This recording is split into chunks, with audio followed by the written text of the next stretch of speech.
What if I told you that Pepita, the alebrije in Disney's Pixar Coco, isn't really based off of Dia de los Muertos? Coco actually kind of missed it a little bit, and we're gonna go ahead and talk about the real history behind alebrijes. Alebrijes are usually more associated with the Pixar Disney film Coco that came out back in 2017. Unfortunately, it's not a Dia de los Muertos only exclusive. Alebrijes is actually a Mexican folk art that has been around since the 1930s. When you make an alebrije, you can make the full body, you can make just a portion of the body. I'm using air clay that you can find online from Amazon.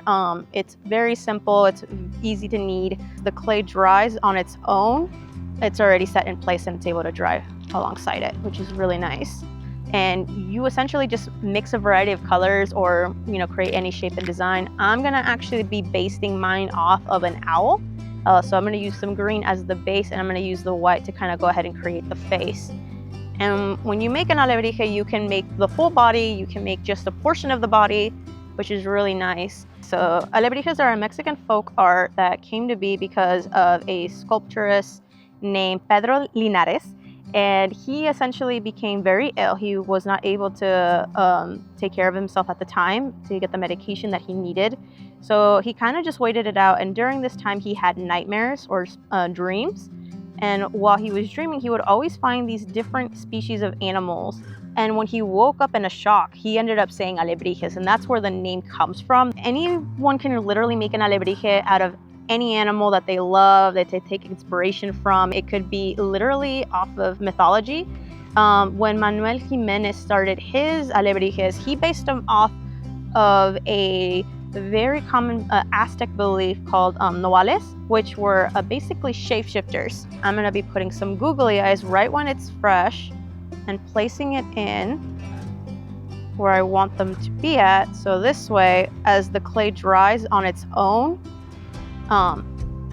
it's already set in place and it's able to dry alongside it, which is really nice. So you don't need the oven. It's something pretty easy. Let your imagination run wild. It's not a very difficult activity to do. Anyone of any age can go ahead and participate.